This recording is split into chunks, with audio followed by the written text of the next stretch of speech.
Episode 20, Publish or Perish, first aired January 18th, 1974, and it was written by Peter S. Fischer, born August 10th, 1935, in Queens, New York. He's most known for creating and writing for Murder, She Wrote. He was also responsible for the Eddie Capra Mysteries TV series and The Law and Harry McRae. We'll be hearing his name quite a few more times as we travel through the Columbo series. The director today is Robert Butler, who we already met as the director for Double Shock. Our episode begins with explosions and freeze frames. How exciting! I figure they use the freeze frames because explosions are over so fast, and they went through the trouble of exploding things, so they want us to really appreciate it, which I do. I think this is one of the coolest openings to exist in the Columbo world.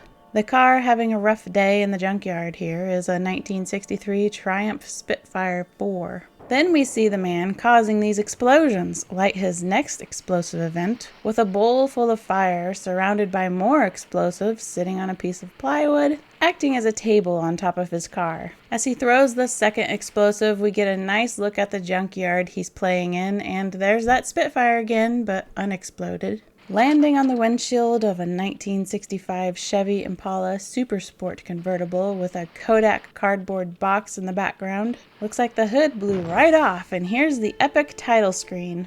Throwing his third explosive, we again see the junkyard with that Spitfire hanging out, and it lands on an old mattress next to a Frito-Lay's snack box. I really wish I could read the newspaper, but it's just not clear enough for me. Ooh, guest star Jacques Cassidy. And here he comes, pulling up in a 1969 Cadillac DeVille convertible. Bravo, Eddie. Very efficient. And may I add that you are truly a living tribute to American ingenuity. Well, he's sure buttering up this explosives man. Eddie, we just learned, is played by John Davis Chandler, born January 28, 1935, in Hinton, West Virginia. He was in The Young Savages, The Outlaw Josie Wales, Adventures in Babysitting, and Only the Lonely. So you're a big shot, man. You didn't find the knives on us. We found a lot of holes in the body. We'll find the knives. The timing is everything. 22:30. What? 22:30 hours. Army time. Makes it 10:30 at night instead of in the morning. Oh, yes, of course. So, this is Riley Greenleaf, played by Jacques Cassidy, born March 5th, 1927, in Queens, New York. We have already met him way back in episode 1, Murder by the Book. On synchronized watches? No, that won't be necessary. Riley asks Eddie if he's all right, and Eddie says yeah, as he lights a Molotov cocktail, I guess. Just wondered, I thought perhaps you might be losing your nerve. So Eddie continues holding this long fused explosive while making eye contact with Riley. And why does he touch his watch for every explosive?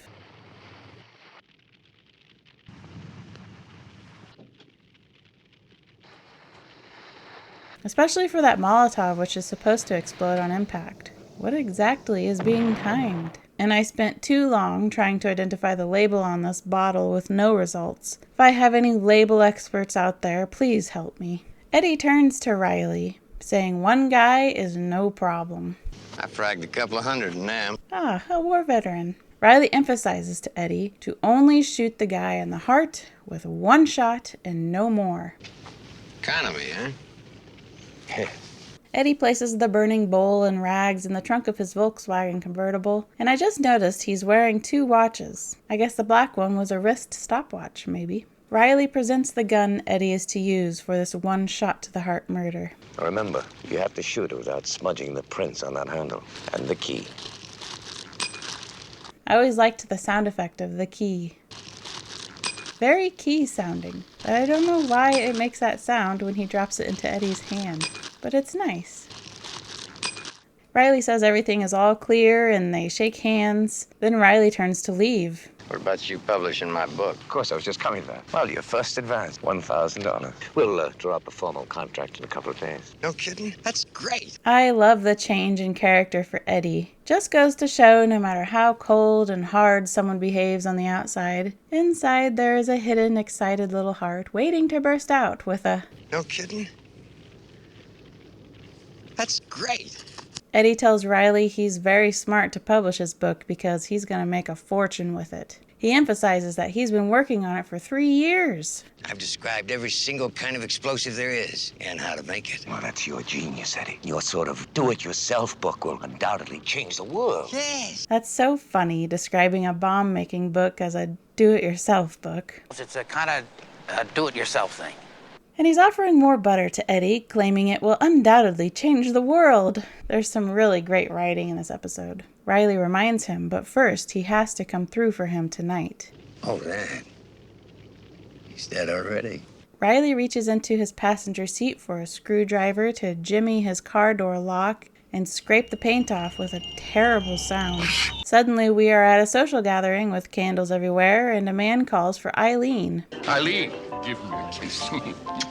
I take every opportunity, Hellos and goodbyes are the only kisses I get. Thank you for sharing that with us. This man passing by is Joe Pine from Blueprint for Murder and Dagger of the Mind. This party's partly for you, to impress you enough to come and join the Neal Publishing House. Mr. Neal, I don't need impressing. I'm ready. Yeah, you sound ready. The lady says Riley Greenleaf has been informed today that Alan's contract is over in 3 weeks, and then they are free. I hope you can join me for dinner tonight, you and Eileen both. Oh, I'm sorry. I can't. Yeah, you sound like you can't. Then Riley shows up, uninvited apparently. Well, there they are. The Holy Trinity. The only thing missing is the golden glow. Fortunately, my presence shall make up for that. Riley says he stopped by to see what techniques the great Jeffrey Neal was using to carry off his client full of bestsellers, or as Riley puts it, To steal my pocket-sized Hemingway. So, as Riley said, this is Jeffrey Neal, played by Jacques Aubuchon, born October 30th, 1924, in Fitchburg, Massachusetts. He was in The Shaggy Dog, 20+2, and Dropout Father. Down the door.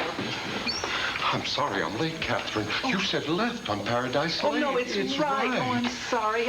And then the lady The lovely handmaiden, is named Eileen McRae, literary agent and concubine, ever present at her master's side. played by Mariette Hartley, born June 21st, 1940, in Weston, Connecticut. Her first acting role was in Ride the High Country, and from there moved on to Marnie, Bride of the Incredible Hulk, and Dropout Father.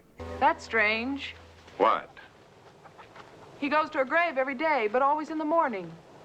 Never in the afternoon. And finally, the writer who can't Oh, I'm sorry. I can't. is named Alan Mallory, played by Mickey Spillane, born March 9th, 1918, in Brooklyn, New York. He's not an actor. He is a writer. His first novel was I, the Jury, which introduced his most popular character, Mike Hammer. There was a movie based on the book, I, the Jury. Mike Hammer got his own TV series that aired in the 50s, and then rebooted in the 80s, and again in the 90s. So he's not an actor, huh? Well, let's give it a shot anyway. All right, cut it out. Don't you understand? I don't want a contract with you anymore. Well, that was something. Riley says he alone made Mallory into a bestseller. And now he would like to write better things. And for Mr. Neal's company. Oh, you're kidding. Riley gets very serious now and delivers to Mallory his parting words. He'll never write for you or anyone else, and I shall see to it. If you do, you will die. Good night, you charming people. Piano music playing in the background is familiar, originally composed by Billy Goldenberg in Ransom for a Dead Man.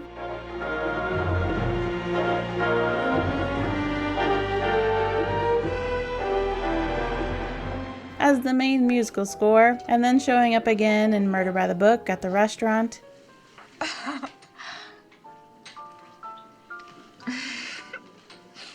You're making me nervous. And then, if we have a listen again back when we first arrived at this party,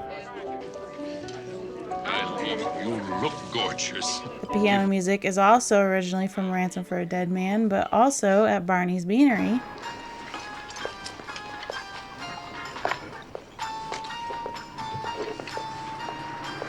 Which showed up in the background of Lady in Waiting at the clothing store. I'll take it all. Yeah? Well, is that it? No, I haven't finished.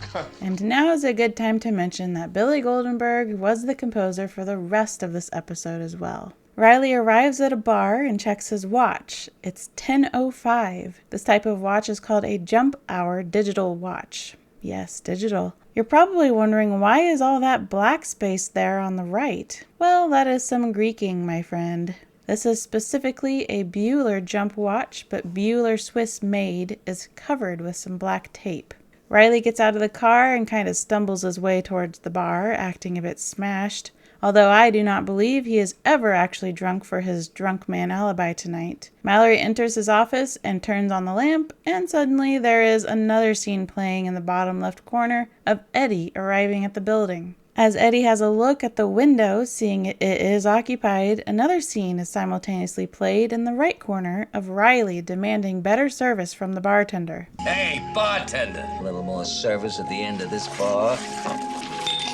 And then we barely get a glimpse of Mike Lally as the second bartender. Yes, the same Mike Lally we know from Lady in Waiting, Short Fuse, Blueprint for Murder, Etude in Black, Requiem for a Falling Star, A Stitch in Crime, Double Shock, Any Old Port in a Storm, Candidate for Crime, and Double Exposure. Believe it or not, we'll be seeing him again in future Columbo episodes. Then the screen splits into 3, showing us the actions of all 3 characters happening this very moment. On the left is Riley, 3 sheets in the wind. On the top right is Mallory, opening a window. And at the bottom right is Eddie, making his way up the stairs. Columbo fans seem split on their opinion of the split screen, but I think it's amazing because to me it increases the suspense of what wouldn't be very suspenseful on their own.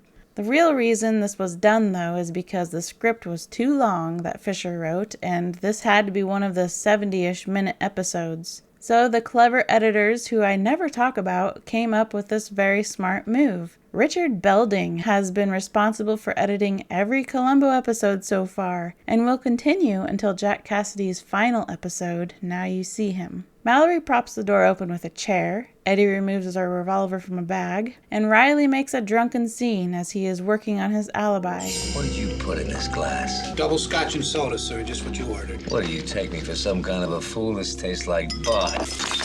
Hey! Let go of me. Buy yourself a personality. Let go. The restaurant manager is played by Vern Rao, born July 2nd, 1921, in the state of Washington. He was in a few episodes of Fernwood Tonight. And Riley is ushered out of the establishment, loaded. Back there is Dick Sondergaard, previously spotted in Blueprint for Murder, Etude in Black, and Double Shock. Back to the 3 scenes taking place, Riley gets in his car, Eddie is still sneaking around, and Alan is dictating the final chapters of his book. Riley takes another look at his watch, now reading around 10:28 p.m. He seems fairly satisfied with that. Then he looks out the window to see the couple that the bartender was visiting with earlier. Eddie appears at the door to Alan's office, recognizing he doesn't need that key Riley gave him, and puts it into his pocket. He enters and slowly creeps up behind Alan with the revolver in his hand. He smiles before shooting, showing us he has absolutely no conscience about killing this man. He holds the gun in a very unconventional way in order to preserve the fingerprints at Riley's instruction. Alan turns around and the two make eye contact before he shoots him, but instead of us seeing the shooting, we are shown some backfire from this old 1963 Volkswagen van, and then Riley backing into it full force, and exiting his car, raving mad. What's the matter with you? Hey, fool! Look what you've done to my car. Look what you've done to our car. Tell him, Ralph. Well, sir, you did pull out without looking. What? Jack Cassidy gets so carried away with this, what? And it's my favorite moment. What? That's ridiculous. You, Ralphie, are a fool, you're a liar, and you're a menace to your fellow man. Goodness, Riley, that's harsh. Poor Ralph is played by James Milholland, born August 23rd, 1915 in Peoria, Illinois. He was in No Time for Sergeants, The Ghost and Mr. Chicken, and How to Frame a Fig. I'm so sorry that I'm late, but we had a seance at the house last night, and it ran on until all hours. It was a surprise seance for Mrs. Maxwell, her birthday, you know. Ralph's missus is played by Mariette Denver, born May 10th, 1918, in Ottumwa, Iowa. Well, this is only the second Iowan I've come across, first being the strange astrology hairdo woman from Lady in Waiting, Marcia Wallace. Anyway, Mary Esther didn't do a huge amount of acting, but she was in The Fortune Cookie and an episode of Star Trek. Back to Eddie leaving the key on the floor per Riley's instructions. Look at that old carpet. You've walked on it before, haven't you? Eddie silently leaves the office, and we're back to Riley's pickled performance. I suggest you call that number the first thing in the morning. That's my insurance agent. Sir, in your condition, I should call the police. Madam, in your condition, I'd call a plastic surgeon. Now the cops and detectives and coroners are at the crime scene. About midnight, that's when I found him. I was bringing him his coffee. Coffee? You leave the building? Well, no, I keep it down in the basement. Yeah, apparently the security guard is also the basement coffee delivery guy for Alan in the middle of the night. I keep it down in the basement. I always brought him his coffee every night. Columbo asks if any coffee is left, and the security guard does his duty of fetching the coffee. Columbo says he's probably had 5 hours of sleep in the last 2 nights as the coffee security man pours him basement coffee from a thermos. Did you find out about that key yet, Lieutenant? Oh, it is brutal. Columbo goes on about how his wife wanted to watch Bette Davis last night. She's a terrific actress, this woman, Bette Davis. I agree, Bette Davis is a terrific actress. But I wonder why it was so important that the show called out and complimented her name here. Yeah, I know Peter Falk and Bette Davis were both in Pocketful of Miracles back in 1961. Well, that was 13 years ago. Why didn't he reference a more recent coworker from a movie like, Melina Vukotic from Rosalino Paterno Soldado? Kramer? Watch it coming through. You finished up over here? Just about, Lieutenant. Just about. Kramer's played by Davis Roberts from Candidate for Crime. Columbo asked the security guard if he got in with a master key. Yeah, I knocked, but I couldn't hear anybody working. But I could see the light shining through the door, and that's when I come in and I found him. The security guard is played by Ted Gearing, born April 6, 1929, in Bisbee, Arizona. He was in Oklahoma Crude and On the Air Live with Captain Midnight. Then a young fella comes in the room saying he came to see Mr. Mallory. Who are you, sir?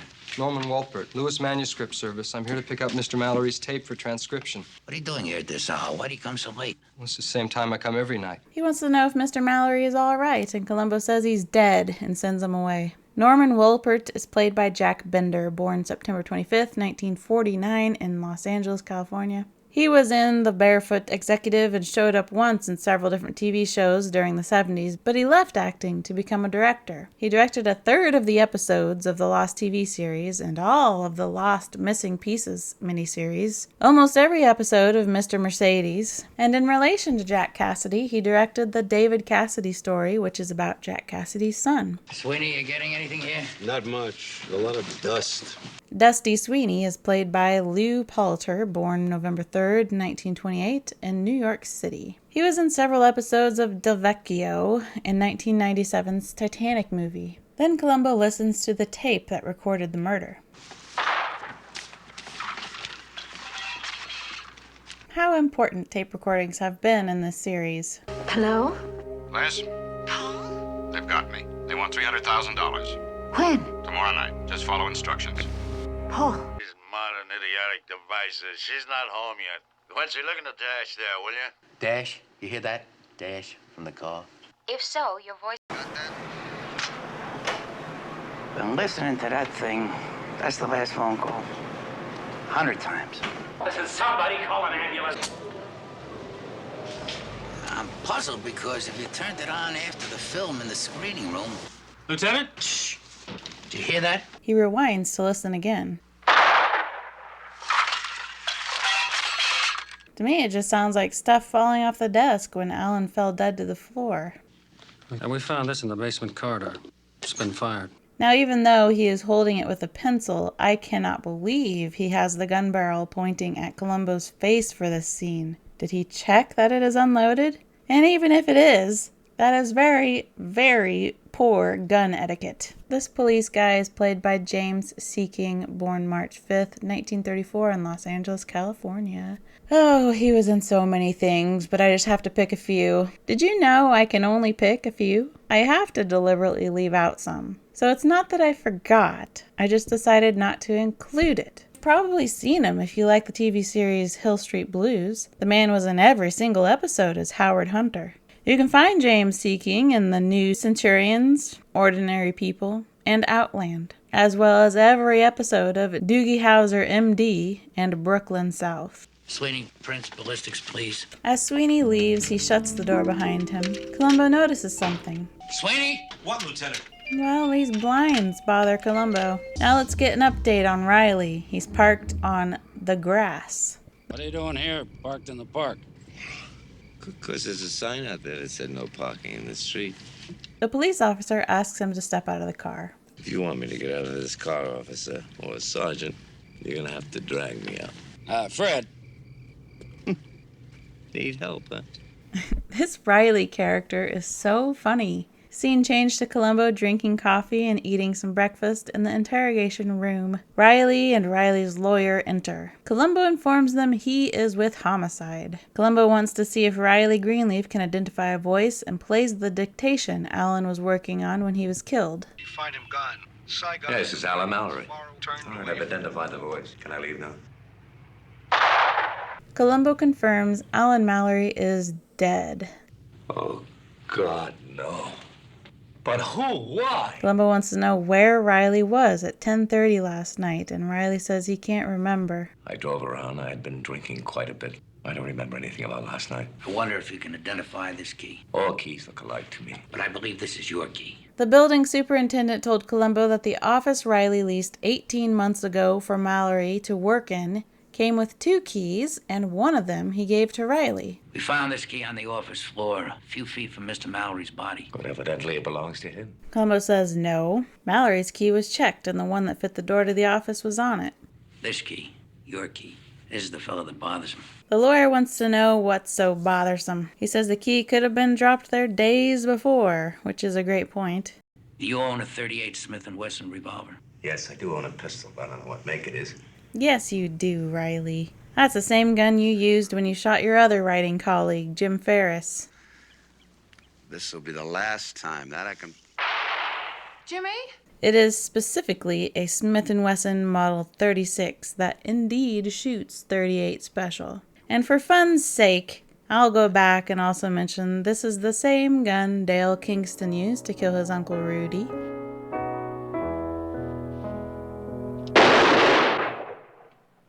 And it's the same gun Beth Chadwick used to kill her brother Bryce. Why didn't you answer? I was ringing.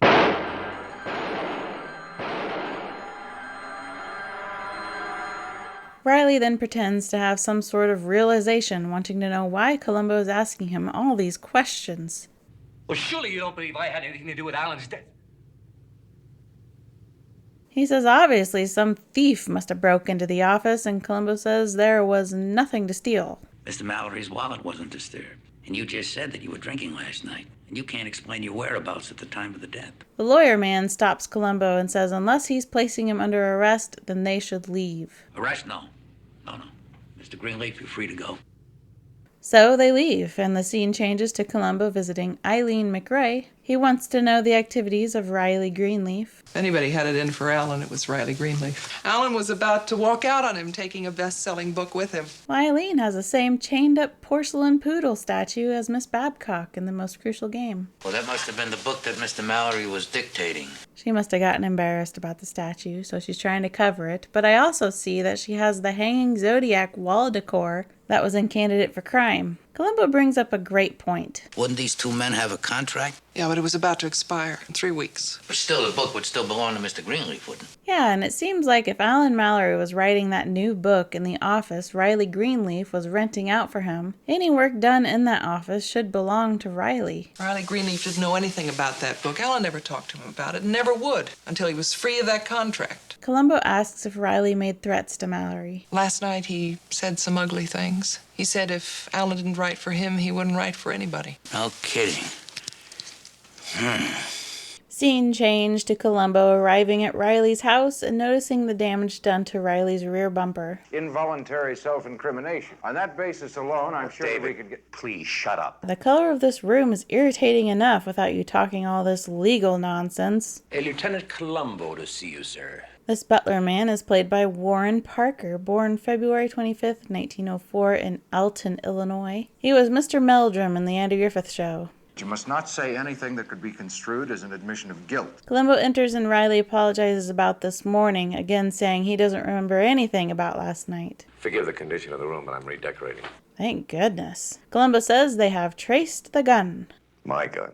It was my gun, wasn't it? Yes, sir. We were able to trace it to you. When I looked in the car in the glove compartment, I saw that my gun was missing. Lawyer says, well, obviously someone stole it, and Columbo says, no, doesn't look that way. The only fingerprints that we were able to find on the handle of that gun were Mr. Greenleaf's. And then Riley excitedly does the thing his lawyer specifically instructed him not to do. You must not say anything that could be construed as an admission of guilt. Well, that's it, isn't it?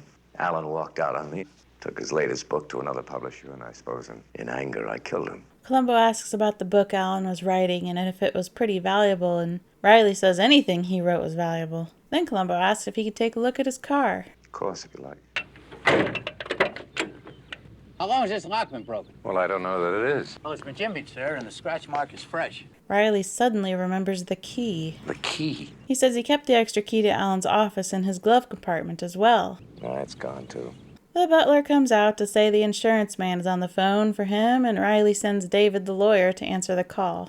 Yeah, I guess somebody give you a pretty good rap back here. That's the first time I noticed that. Columbo estimates it'll probably cost around $150 to get something like that fixed. Listen, my wife's got a cousin in the valley. He owns a body shop. I mean, if you want me to talk to him. Well, that's very decent of you. You see, I have a cousin in Beverly Hills. He does all my work for me. Then lawyer David smugly exits the house to inform Columbo about the phone call. I have some disappointing news for you. You're going to have to stick this murder on somebody else. Riley's got an alibi that even he doesn't know about, and it's ironclad. Lawyer David Chase is played by Alan Fudge, born February 27, 1944, in Wichita, Kansas. He was in the films Border, Brainstorm, Edward Scissorhands, and The Man Who Wasn't There, as well as almost every episode of Man from Atlantis, and he will return in '89 when the show Columbo also returns. No record of jobs you've held, no savings, no personal investments, no social security number. You may as well not even exist.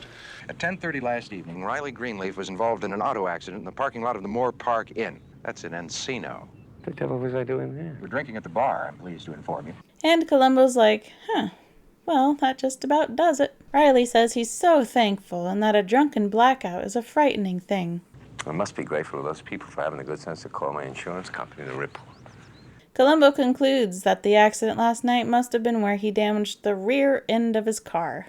Yes, I suppose so. Well, listen, I better go check this thing out. Still, it's funny. What's that, Lieutenant? The fact that only your fingerprints were on the gun. Columbo thanks Riley for his cooperation, and Riley says the often required murderer line.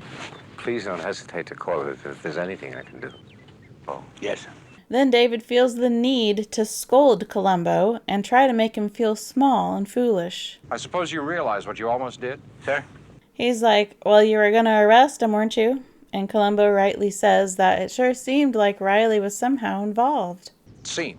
When are you police going to realize that it takes more than circumstantial evidence to convict a man of a crime? Evidence. Find the evidence, Lieutenant. Quit jumping to conclusions and quit trying to take the easy way. Yeah, you need evidence. And silly things like Riley's fingerprints being the only ones on the murder weapon registered to his name just aren't going to cut it. Columbo did the wisest thing, and probably also the most difficult thing, of just walking away from Mr. Know-It-All. But then he did have one more question, wanting to know who else was involved in the little auto accident. Mr. and Mrs. Morgan. Why? The reason Columbo asks is because when Riley said he was relieved that those people called his insurance man, meaning more than one person, well, they figured maybe the blackout was starting to clear up and he was starting to remember what happened. Perhaps he is, subconsciously. That's probably it. His subconscious. And Columbo knows all about the subconscious mind after his experience with Bart Keppel's subliminal cuts not too long ago. You invented something I never heard of. I'm over 40. Subliminal cuts. Who ever heard of a subliminal cut? Then we have a short, silent scene with the music from our old friend Billy Goldenberg. I really like his musical scores. This scene shows Columbo having a visit with the locksmith about cloud formations and how the wind carries them along. Oh, and also about locks and keys. Then we see Riley Greenleaf's office building, which is located on California Street in San Francisco, California. And everything looks practically identical today. Even this big pile of black sculptures here. It's actually called Transcendence, but more commonly known by its nickname, Banker's Heart. It's made from Swedish granite and weighs 200 tons. Man. And this building it sits in front of is 52 stories tall and was completed in 1969. It used to be called Bank of America Center, but but now it seems to just be called 555 California Street. We're in Riley's office now, and he gets a call from his secretary saying there's a strange man wandering around the editorial section. What do you want me to do? If you want to get rid of him, call the police. That's just it, sir. He says he is the police. And then we get an odd little scene of a photographer giving instructions to this man on how to hold this woman. You're supposed to make her swoon with passion. Now give it to me, give it to me. His t-shirt smells. And Columbo's peeking in on the scene, not quite sure what to think of it. Columbo! Columbo apologizes to Riley, saying the receptionist told him he was busy. So he decided to wander around and that he hopes Riley doesn't mind. But Riley does mind because his people are very busy. I can see that. I'm very sorry. What are they doing in there? Well, they're shooting a cover for a new paperback. It's on anthropology. I love how straight-faced Jack Cassidy delivers that line. And I always thought maybe Peter Falk had to hold back a smile and cover his mouth for a moment. Mr. Greenleaf, I came by to tell you that I've checked out that accident and there's no question about it. You were there. Riley says he's so relieved to hear that and apologizes for yelling earlier. The only thing I have to do now, sir, is try and find the person who framed you. Framed me? Yes, Columbo says it was all too perfect with the fingerprints on the gun, so whoever shot Mallory was very careful not to smudge his fingerprints. But you know, you were very lucky. I mean, with that accident. I mean, the time it happened and the witnesses. Count your blessings, sir. Now we are back again in Riley's office, and Columbo admires the posters. Looking at some of these posters got me thinking. We got a guy down at the department wrote a couple of books. He's only a sergeant, and I handle a lot more cases than he has. Maybe you might write a book? So, looking at these posters got Columbo thinking about writing a book on some of his cases. Isn't that something?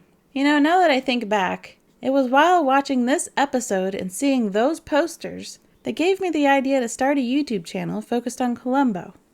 Well, anyway, Columbo says Mr. Mallory must have been a very valuable writer to him. The insurance guy told me that you took out a life insurance policy on his life. $1 million? Riley says, oh yes, he was very valuable. He says he actually forgot all about that policy. Oh neat, Riley has the same deadly-looking knight on a horse statue that was in Candidate for Crime. According to my notes, the company sent you a renewal slip last week. Well, I wouldn't know anything about that. We have an accountant that handles all that stuff. That's a very good answer. You know, so far, Riley has done an outstanding job covering his tracks, as well as just acting innocent. Other than his overly dramatic... Oh, God, no. But who? Why? ...that he belted out earlier. Well, Riley tries to lead Columbo out the door with some encouragement. Good luck with that writing. Keep that up. That's good. Oh, I intend to. But you know, it's hard at home with the family. Mm-hmm. Yeah, George is probably still crashing on the couch. Hello, George. Before Columbo leaves, though, there's something that's been bothering him. I cannot figure out how the murderer got into Mallory's office since the lock wasn't broken and there's no sign of forced entry. Oh, with the key. You mean this key? There it is. Columbo says, no, this key must have just been part of the frame-up because it doesn't fit the lock. Mallory changed the lock about 3 weeks ago. He did? Yeah. It's puzzling, isn't it? It's baffling. Yeah. Columbo says there's just has to be another key to fit the new lock. If I could find the person with that new key, I'd find the person that killed Mr. Mallory. Playing along with Columbo, let's just say, the guy who framed Riley did have a new key to unlock Mallory's office door. Why on earth would he leave the old key on the floor to frame Riley if it didn't fit the lock? That doesn't make any sense. But it's up to Riley what to do with his information. I don't envy you. That is not an easy assignment. You don't have to tell me. All the luck. Hey, I have a feeling of deja vu. I must say I don't envy you. I don't envy myself. I think I'd better get on it, huh? All the luck. Thanks. Moving on to a phone ringing surrounded by grenades. Yeah. Hello, Eddie. This is your publisher calling you. Riley and Eddie arrange a time to meet up this evening. Shall we say $2,200? You're learning, Skip. Out. Oh, yes, Eddie. Out. Then Riley removes from his drawer a very wrinkled paper bag containing a bottle of champagne and a syringe with some injectable mystery liquid because someone Sharpie Greeked the label. But before he does his little science project, he picks up the phone and calls Moish. Hello, Moish. We all know a Moish or two, don't we? I need to have a key made for a door in a certain office building. Problem is, I need it this afternoon. You think you can swing that? Tell him I'll make it worth his while. Well, Riley has arrived at Eddie's home sweet home. Yeah, Oh, it's open. We see Eddie here working on something very important with a dynamite detonator in the foreground. Riley enters and admires his surroundings, which prompts him to ask Eddie a question. I'm needing to ask you, all this stuff that you keep here in your home, is it legal? It's all made in the U.S. of A. This episode is full of funny lines, but this one has to be my favorite. What better response could you possibly give to a question like that? Is it legal? It's all made in the U.S. of A. Then Eddie is excited to share with Riley some drawings he made for his chapter on bouncing Bettys. What's a bouncing Betty? Anti-personnel mine. You leave the pressure plate just about a half-inch of dirt and leaves. The guy steps on it, whammo, you get the legs. It's beautiful. Oh, yeah, that's beautiful. You know what's beautiful is every bit of dialogue between Riley and Eddie. Everything Riley says to Eddie is a lie to butter him up, flatter, or soft soap, if you will. Oh, you're soft-soaping me. I am not. And Jack Cassidy excels at this kind of acting. It's very funny. Then Riley presents a gift to Eddie. Hey, that's nice. Real champagne? Absolutely. Eddie goes over to a shelf to grab a couple beakers, I think, and blows in them to make sure they are clean. And Riley's wonderful reaction to these glass choices. Perfect. Then Riley gives a clever toast. Shall we say bombs away? Bombs away. I like it. I like it. Right on. And then, as soon as Eddie barely finishes his first drink, Riley fills it up again. I would consider this another moment of caution for everyone watching. I like to point these out for my audience in case you find yourself in these situations because I like you a lot. Never be eager to drink that second helping if the one pouring doesn't even ask if you'd like more, but instead just keeps joyfully topping off your drink. Then maybe take notice if they are wearing gloves and haven't taken off their coat yet. Riley pretends to drink and then asks Eddie if he ran into any problems the other night, and Eddie says no. No trouble getting into Mallory's office. The door was open, but I left the key on the floor anyway, like you told me. Splendid. Riley wants to confirm that there was no information in his book that might be in violation of military requirements or defense secrets. Are you kidding me? All the specifications are in the manufacturer's brochure. You know who Eddie reminds me of? He's like a combination of Mr. Pink and Mr. Orange, or Steve Buscemi and Tim Roth. Eddie says his book is just simply how to use the bombs right, and that he has ideas for bombs those guys have never even thought of. Never even thought of. Eddie starts swaying and blinking his eyes. Something the matter, Eddie? I don't know. And he crumbles to the floor. Riley takes off his black leather gloves, and underneath he has latex gloves on. He finds Eddie's key ring and puts a new key on it. Then takes out Eddie's address book and bends it open to his own name and number. Then he reaches for some typing paper, and we are shown a great little detail that might be easy to miss. Riley has carbon paper to place between two pieces of regular paper.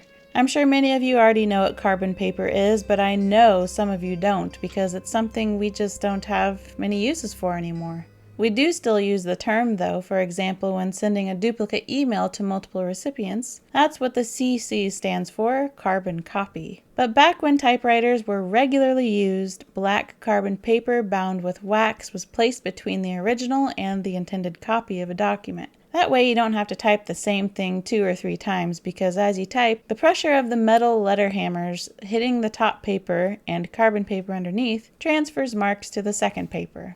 Dear Mr. Greenleaf. And Riley is typing on a Remington Standard Model 19 typewriter. The scene fades to black for commercial to show the passage of time. Riley is looking pretty tired, but he finishes what we see is titled 60 Miles to Saigon, the book Alan Mallory was dictating before he got shot. Riley sticks a copy in his breast pocket and the other in Eddie's filing cabinet. We get a glimpse of the letter placed on top, and I'll read it for you, of course. Interestingly, it's addressed to Greenleaf Books in New York, even though it seems his office is supposed to be right here in Los Angeles. Maybe there is a New York branch. Dear Mr. Greenleaf, enclosed you will find a brief outline for a novel I plan to write, entitled 60 Miles to Saigon. I think this is an excellent kind of story, and one that will sell a lot of copies. If you agree, why don't we meet and discuss some of the details, such as how much are you going to pay me to write this? Yours truly, Eddie Kane. Then Riley picks up Eddie's beloved bomb-making book as the scene fades into Riley hustling down the stairs while removing his coat and hopping into his car, taking off down the alley. We have another glance over at Eddie's windows with all the lights on. Riley pulls over and takes out a cigarette, about to light it when... Oh, did Riley rig up a timed bomb or something? Those 10 easy steps on how to blow up anything must have really been easy, because now I figure the scene faded from Riley looking at the book to imply he read it. Well, Riley is very pleased with himself and, hey, is that the same lighter that Ken Franklin had in Murder by the Book? And here's something you'd never get the chance to see unless you're looking at individual frames like I do for whatever reason. But these tires are very bald. He must peel out regularly when he's feeling extra villainous. Look at all that nice lumber. Now here comes Columbo down Beverly Boulevard in his smoking car. Here is this view today. They did some major remodeling on these buildings. If we look back at the taller building just 6 years ago, it's a little more familiar looking. And as Columbo continues driving, he stops at a restaurant named Chasen's. Now, I love that looking at the same street today, there are a bunch of new trees that weren't there in 1974, but it is harder to match up this view perfectly with the episode because of them. Anyway, here we go on Columbo's route. And even though this is no longer Chasen's restaurant, I am very appreciative of the new owners keeping this portion of the building in its original state, with the white brick and the green shutters, and the same light fixtures, and even the same flower pots at the entrance. I can't believe it. Columbo comes to a stop and yanks the parking brake, gets out to greet the parking attendant. Is this the right place? For what? To park the car. Permanently? No, I'm going into lunch. What's this guy's problem? Permanently. Who does he think he is behaving that way? Well, now where's he going? Hi, Sharon. Hi, how are you? Good to see you. Oh, thank you. Oh, I see. Sharon showed up in her tight little outfit, driving a 1969 Chevy Corvette Stingray. The rude, shallow parking attendant is played by Rocky Fryer. He has 2 acting credits, this episode of Columbo and 1 episode of Banachek. Excuse me, don't I need a parking check? Listen, mister, I'll remember your car. Columbo enters the restaurant and heads over to the table with Eileen, McRae, and Jeffrey Neal having lunch. Jeffrey invites Columbo to sit with them and have something to eat. And could someone who was an adult during the 70s tell me what the deal is with Eileen's hat? Is this really something you would wear to a restaurant? It looks like she's ready to trick or treat as a thrift store Carmen Sandiego. Anyway, Columbo has a look at the menu, but nothing really impresses him. I'll tell you what, if you don't mind, do you have any chili? Chili? Yeah, with beans or without beans, either way, it doesn't make any difference. What is with these employees at this place? Customer service is not part of their job description? Chili. Ask Ollie to see what he can do for our friend here. Yes, sir. I'll have a little iced tea with that. The waiter is played by Maurice Marsac, born March 23rd, 1915, in Croix-Nord, France. That's the best I can do. He almost always played the part of a French waiter, or a French butler, or some French guy in both movies and TV. Quite a full resume, too. You can find him in What a Way to Go and The Big Red One. What is interesting about this behavior from the waiter towards Columbo is that he should have been very happy to hear the request for chili because that meant Columbo was very familiar with the restaurant. I kept reading that Chasen's restaurant was known for their chili, and I read and reread several of their old menus from different years that are preserved on the internet, and not one of them had chili listed. And I was like, what is this? Another one of those fake fun facts that the internet is so in love with? So I dug a little deeper, and here's a little bit of history. Dave Chasen opened his shack of a restaurant in 1936 and served primarily chili. Here's a picture of him with his wife, Maud. You'll read over and over again that his chili had a very secret recipe. Hopefully, Mrs. Lovett wasn't involved. Well, wait a minute. We just met Sweeney earlier in this episode. Sweeney? What, Lieutenant? Nothing. But it must have been good, though, because his tiny little restaurant that originally had to borrow their silverware evolved into one of the hottest spots in Hollywood, frequented by several celebrities until the doors closed in 1995. This was a warm place to come to. Just everybody'd get together and have a good time. It was more like going to a friend's house, I might say. And what friends? Maud's office looks more like a Hollywood Hall of Fame. Here's W.C. Fields right there. Look how red his nose And is. here's Dave. It was always red and it was always big. Never changed. It must have been that big when he was little, I don't know. Some celebrities even claimed their own personal booths, like Frank Sinatra, here requesting chili for his wife Barbara and himself. Alfred Hitchcock, who ended up on a magazine cover drinking from a tiny glass at his booth and requesting chili after being served everything else on the menu. James Stewart here telling his friends on the left about the chili while sitting next to Dave and Maud Chasen on the right. And Groucho Marx with the hat lady helping him remove his coat as he calls out his order for chili. Let's flip through the Chasen's family album. Let's see. Lucille Ball, here she is bringing home some leftover chili. Marilyn Monroe and Joe DiMaggio before they had Chasen's chili, which prompted them to get married afterwards. Lauren Bacall smoking away in a booth as she tries to stay calm along with her hangry son waiting for their chili. Ronald Reagan and his wife Nancy with Mrs. Chasen after enjoying a full helping of chili. Warren Beatty smiling with Mrs. Chasen as his chili cools on the table behind him. Fred McMurray, Gregory Peck, and James Stewart again with Mrs. Chasen enjoying some after-chili drinks. Here's a very young photo of Frank Sinatra and Ronald Reagan wondering why there is no chili in these cups, standing behind Dave Chasen getting some coffee. Michael Caine looking disappointed because he couldn't find the chili on the menu. Eddie Van Halen shocked at the amount of celebrities eating chili in this room. Roger and Louisa Moore leaving Chasen's. Roger had the chili and Louisa did not. Cary Grant counting his money to see how many helpings of chili he can order before entering the restaurant. Carrie Fisher and Buck Henry being told the secret that you have to ask for the chili. Kirk Douglas and the missus very satisfied after enjoying the chili. Rock Hudson, Elizabeth Taylor, and Lawrence Harvey eagerly waiting for their chili. Clark Gable with his wife Kay still patiently waiting for their chili. Jack Nicholson requesting one order of chili.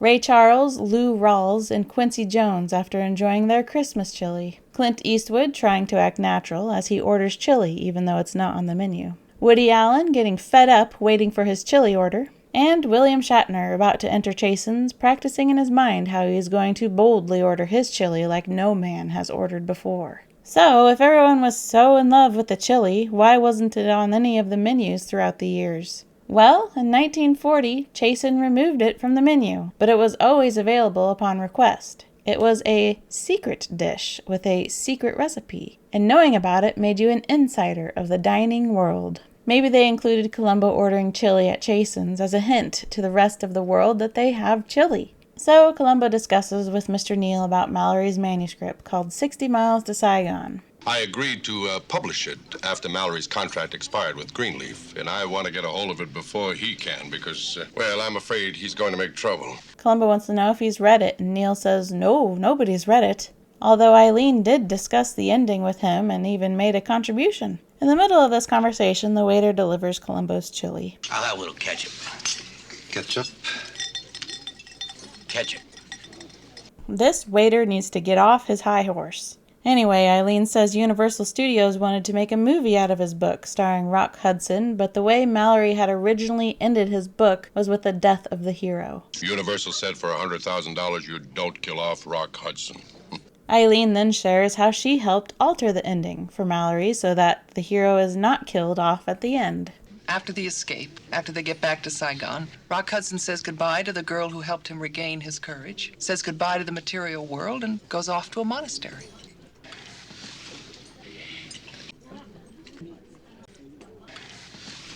Is that good?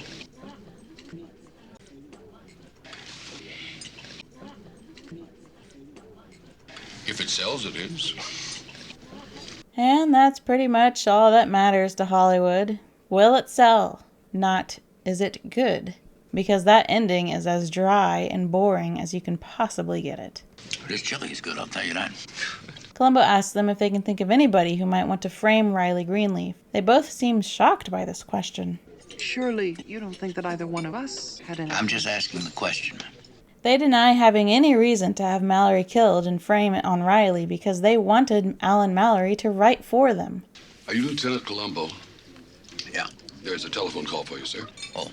This man is played by Martin Ash, born June 2nd, 1909, in Bradford, Illinois. He was in 6 episodes of Iron Horse. Columbo says farewell to Eileen and Mr. Neal and goes to answer the phone. Columbo. Yeah. Where? Your check, Lieutenant. Can't you see he's on the phone, mister? Columbo writes down information from the call and hangs up as the waiter hands him his bill. $6, excuse me. No, I think there's a mistake. I had the chili and the iced tea. Oh. $6.75. I forgot to add the iced tea.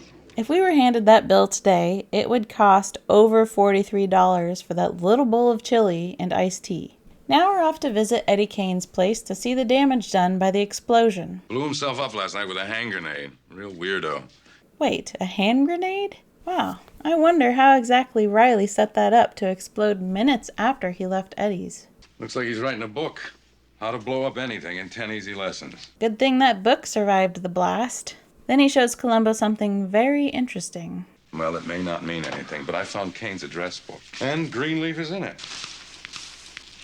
Riley Green. Hey, what's this? Columbo isn't wearing latex gloves. Then Columbo leafs through the filing cabinet to find this. Wait a minute. 60 miles to Saigon. You think that ties Eddie Kane with the Mallory murder? Yeah. Lieutenant, you sure are lucky sometimes. That's me.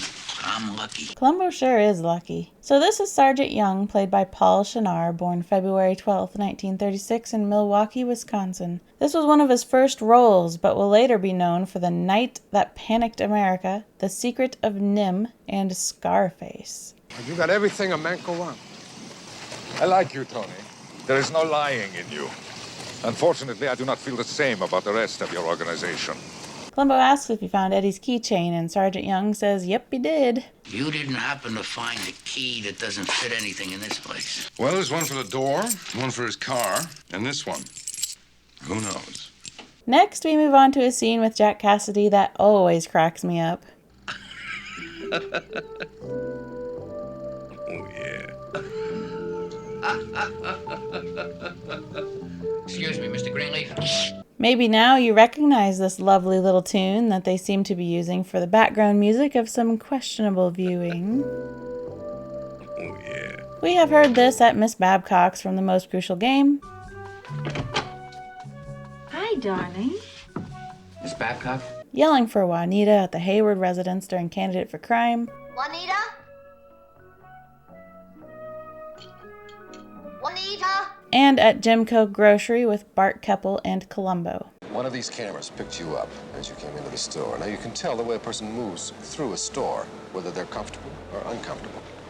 Columbo tells Riley they found the man that killed Mr. Mallory. Unfortunately, he was killed last night. His name was Eddie Kane. It was some kind of an accident. He seemed to be fooling around with a homemade bomb. Sounds gruesome. It was. Well, that brings up a point. When the bomb or hand grenade went off that night, it seems Riley drove a block or two away, and yet we still heard the explosion. But Eddie's house was sure in great shape inside and out for a grenade going off the night before. Columbo asked Riley to tell him a little more about Eddie Kane. Me? I never heard of the man. Well, now, that's strange, sir, because your telephone number and your name we found in his address book. Riley again denies knowing the name Eddie Kane, and Columbo's patience is just a little thin today, and he immediately calls him out on it. Now, that's just not true, sir. Columbo says he found a duplicate letter from Eddie addressed to Riley written 9 months ago, along with a novel outline called 60 Miles to Saigon. The point is, have you heard of Mr. Kane or haven't you? And I think you have. And I think you ought to tell me about it. You can do it here, or you can do it at headquarters. Riley gives in, saying he never was a very good liar. Now we move on to Riley's office again. He opens his safe, and sitting right on top is the letter and novel outline Riley typed up while Eddie was passed out at his feet. Riley tells Columbo he received the letter and outline last June, which checks out. The letter was dated June 20th, 1973. Although the New York thing is still in question for me if he received it here in the Los Angeles mail. He says from the moment he read the outline, he knew the story had the makings of a very commercial book, but he could tell from reading it that Eddie Kane was not the guy to write it, because he clearly wasn't a writer. He knew Alan Mallory was looking for some new ideas, and when he showed him the outline, he jumped at it. Lieutenant, I was not trying to steal it. Quite the contrary. I offered Eddie Kane $5,000 for it. He refused. He was like a wild man. He was insulting, abusive. But you didn't return the outline. Riley says it was too late because Alan had already started working on the book. Of course, telling him to forget about it was out of the question, of course. At the very least, giving the book a different title was also just impossible, wasn't it? Columbo wanted to know what Eddie Kane did next, and Riley said he threatened both him and Alan and refused any offers like part of the profits. Well, look over there. Riley has the same plain old office-type artwork that Beth Chadwick had in the meeting room from Lady in Waiting. I guess he killed Alan and he tried to frame me. You know, in many ways, I'm really to blame. Well, I can understand how you feel, sir. I mean, that wasn't exactly an ethical thing that you did, was it? No, it wasn't. All right, Mr. Greenleaf, I'll be running along. Before he leaves, Columbo asks to take the letter and outline to check against Eddie Kane's typewriter, and Riley is, of course, happy to oblige. And Columbo actually walks out without another question. The next scene shows Eileen reading the outline while Columbo paces in the background. She confirms it is definitely the outline for Alan's book, but she cannot believe that he would plagiarize it. She says the way it's written, it's as though Alan dictated it himself. Columbo asks if he can use her telephone and tells her to finish reading the rest of the outline. Now it's night, and Riley is talking to Columbo on the phone. He informs Riley that the key for the lock to Mallory's office was indeed on Eddie Kane's key ring. Columbo asks to meet him. When now? Tonight.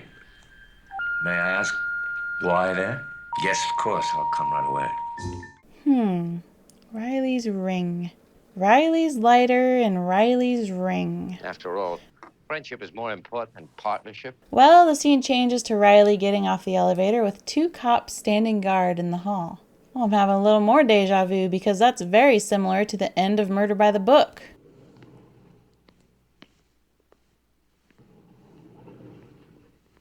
Riley enters the office and... Evening, Mr. Greenleaf. This writing is not as easy as it looks. I was on a case once.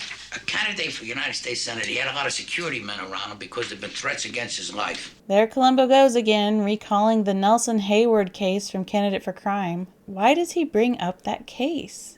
Is he again trying to encourage my thoughts from the double exposure review? That all these episodes are canon with one another? That they aren't all standalone stories, but that Columbo has been solving them in chronological order, and he is growing as an individual and in his career as time goes by? That when Mike Lowley shows up in the background, he is just out there trying to live his life and earn a living, but we keep bumping into him because all these cases are in the cozy little town of Los Angeles? And that jacket. That lighter and the ring and the jacket. Is this Ken Franklin? You're right. I'm a lousy practical joker. Maybe Columbo references the Nelson Hayward case in front of Robert Culp and Jack Cassidy's characters as a clue. Remember that line that was repeated 3 times in Candidate for Crime? Harry was killed driving my car in my clothes and in my garage. Yes, and wearing my hat and my jacket, zipping out of the garage in my car. And a man wearing my jacket and my hat, driving my car, pulls into my garage and he's shot down dead. Robert Culp's character shared the same coat, car, watch, and ring. And now Jack Cassidy's character shares the same lighter, ring, and coat, as well as serving champagne to his victims all 3 times. Here's to our friendship. Right. Here's to prosperity. And romance. Shall we say, bombs away? Bombs away. I like it. Maybe he knows they're the same guy, but can't prove it. So Ken Franklin must have also escaped from prison, the same as Mr. Bremer, and grew a mustache to help cement his changed identity to Riley Greenleaf, but interestingly wanted to remain in the book writing and publishing work, maybe because that's what he knew best. Maybe Ken Franklin and Mr. Bremer shared the same cell block in prison and became friends, helping each other escape, kind of like the movie Escape from Alcatraz or something. I mean, they originally got arrested at around the same time, only about 3 weeks apart. They probably both discussed the mustache idea together, which explains the mustache coincidence. Well, maybe I'm getting carried away, and all of it really is just a coincidence. Mostly. Now that's a heck of a story. By the way, the name of this pattern on Ken Greenleaf's jacket is called Houndstooth. I know you were wondering about that. Lieutenant, very frankly, I don't give a damn about your senator or your story. Now, look, I've got people coming over to my house tonight. Just exactly what is your problem? Columbo asks if he told Riley about the key that was on the floor next to the body didn't fit the lock, and Riley says, yes, you mentioned it the other day. There had to be another key to fit the new lock, and when you had that key, then you'd have the person who murdered Alan Mallory. Right. I knew I only told one person. I wasn't sure who. What was you? Yes, it was me. Columbo says, here's the keychain with the key, but there's a problem. And Riley's like, well, what's the problem? Doesn't the key fit the lock? Fits like a glove. Well, all right, there's your answer. Then obviously that's the key that Eddie Kane used the night he came in here. No, that would be impossible. Why? Would you bring him, Mr. Black? Riley is getting flustered with confusion, wanting an explanation of what the problem is since the key fits the lock. Columbo says that lock was not on the door the night Alan Mallory was shot. Then Columbo introduces Mr. Black. How do you do? How do you do? Mr. Black is a locksmith. Right. Columbo asks Mr. Black to tell Riley when he changed the lock. That was the day after that writer, Mr. Mallory, was shot. The day after? Who ordered you to change the lock? He did.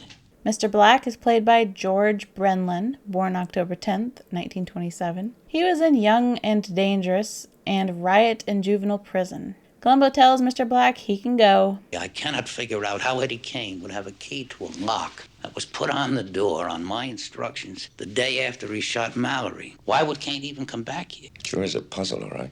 Columbo comes to the conclusion that the way Eddie Kane got into the office is the door was open.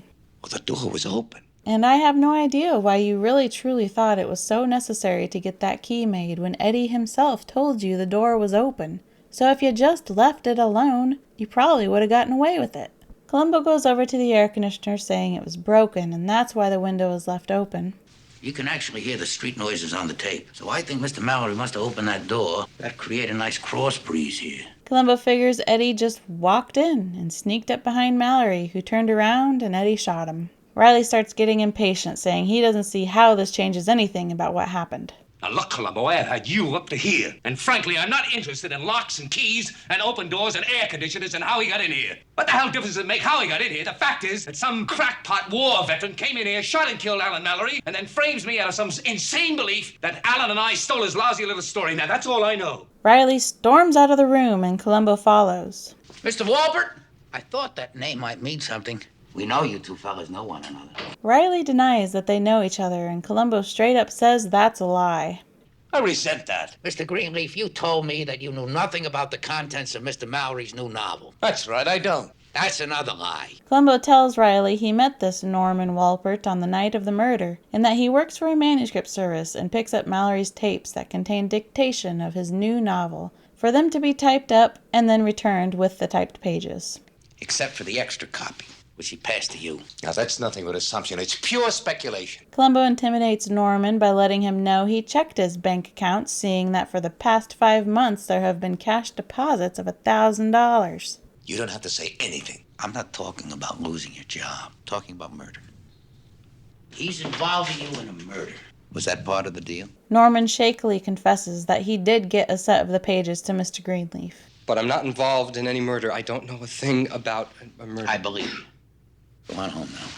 Riley is like, so what if he testifies that he gave me those papers? What's that supposed to mean? And Columbo says that means you knew everything about what Mallory was writing. Day by day, including the ending. And even if I knew the ending, that still doesn't mean that I was the one who murdered the man. For $100,000, you don't kill off Rock Hudson. Columbo says that in the synopsis he claims Eddie wrote 9 months ago that it ends with the hero saving his men and going off to live in a monastery. He reveals there is no way Eddie Kane could have had that idea, because Eileen McRae was the one who came up with that ending, and not Mallory. And for the life of me, I cannot figure out how Eddie Kane could have written an ending 9 months ago that was only invented last week. I guess you see my point.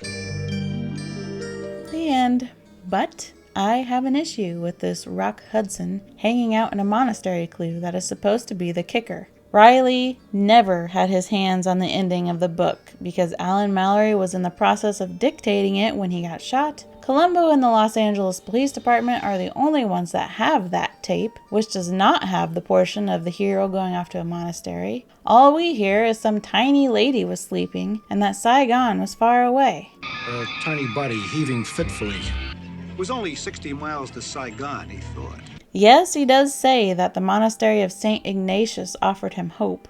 Out across the plains was the monastery of St. Ignatius, offering him hope and a chance to wash away the wounds of war that had brutalized him. But did Riley hear that when Columbo played it for him? Won't take long. Offering him hope and a chance to wash away the wounds of war that had brutalized him. No. Riley had no way of knowing the hero goes to live in a monastery. He never hears the word monastery on the tape, and he never got a copy to read it because it was never typed up, because the police have the tape for evidence. Well, now you're wondering what I rate this episode. Oh, that'll be 5 Columbo cigars out of 5. Other than my complaint that the final clue shouldn't have even existed, my only other complaint is that this episode ends so suddenly. It's such an entertaining episode and it's so much fun, and then it's suddenly over. This episode feels like there have got to be deleted scenes missing, but I wasn't able to find any proof of that. I could always make up some deleted scenes, but that wouldn't be historically accurate. And I don't think it surprises you anymore that I can say something doesn't make sense about an episode or have some other complaint and still give it a perfect rating, right? To remind you really quick, I 100% rate these Columbo episodes based solely on the entertainment value I get from it. Another thing that has me wondering what the deleted scenes were is when reading through the credits, Gregory Sierra was apparently in this episode as Lou D'Alessandro. Well, he was never seen. As well as J.S. Johnson as Palmer? We know what he looks like because he was the little fella in Requiem for a Falling Star, so I was watching for his face and again, never saw him. So Fischer, the writer of this episode, originally wrote the part of Riley Greenleaf with Jack Klugman in mind. But Dean Hargrove wanted Jack Cassidy. A quote from Peter Falk. I think everybody connected with the show thought Culp and Cassidy were just perfect. Terrific actors. But there wasn't one we had on the show that I had a problem with. Not one. And a quote from Mariette Hartley. I didn't have a great part, but it was great fun working with Peter and Jack Cassidy. They worked very hard, but it was loose. Jack Cassidy would chase me around the set. He was just terrible in a wonderful sort of way. Another observation from the teaser trailer is Eddie saying this. I'll be the authority behind every bombing in the world. Which he does not say in the episode, and Riley saying this. Bombs away, Eddie Kane. Which he also does not say in the episode. And I think Publisher Perish is a really great and clever title for this episode. But in Finland, it was called Publishing Company. France called it Tragic Edition. Italy called it A Killer from Vietnam. And West Germany called it Write or Die. And you can't get mad at me for saying West Germany, because in the 1970s, only West Germany had an alternate title to share. Thankfully, when I get to the later 90s episodes, I will get to just say Germany. And I look forward to that. Some of my favorite moments from this episode. And the key. Your sort of do-it-yourself book will undoubtedly change the world. Yes. You're lovely. Leave. Well, there they are. The Holy Trinity. The only thing missing is the Golden Globe. Fortunately, my presence shall make up for that. Oh, really? I'll be the judge of that. Let go of me. Here. Buy yourself a personality. Let go. Stop manhandling me. You did pull out without looking. What? That's ridiculous. You, Ralphie, are a fool, you're a liar, and you're a menace to your fellow man. Certainly not. I'm on my way home, officer, so would you kindly shut that door, please? If you want me to get out of this car, officer, or sergeant, you're gonna have to drag me out. Fred. Need help, huh? But who? Why? What are they doing in there? We're shooting a cover for a new paperback. It's on anthropology. You know, looking at some of these posters, got me thinking. It's puzzling, isn't it? It's baffling. Hey. I hear you. Wow. I'm meaning to ask you, all this stuff that you keep here in your home, is it legal? It's all made in the U.S. of A. I'll have to get used to that idea. Well, you should, Eddie. After all, you deserve it. Perfect. I'll tell you what, if you don't mind, do you have any chili? Chili? Yeah, with beans or without beans, either way, it doesn't make any difference. Oh, yeah.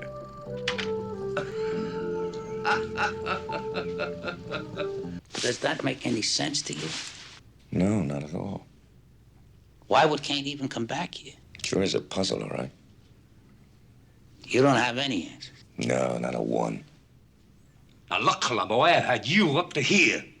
And frankly, I'm not interested in locks and keys and open doors and air conditioners and how he got in here. What the hell difference does it make how he got in here? The fact is that some crackpot war veteran came in here, shot and killed Alan Mallory, and then frames me out of some insane belief that Alan and I stole his lousy little story. Now, that's all I know. Now that I've finished editing this video, I see I'm only 3 minutes away from my review being as long as the episode. But I don't have anything else to add, so I'm not going to try to fluff out 3 minutes. Coming up next is Mind Over Mayhem.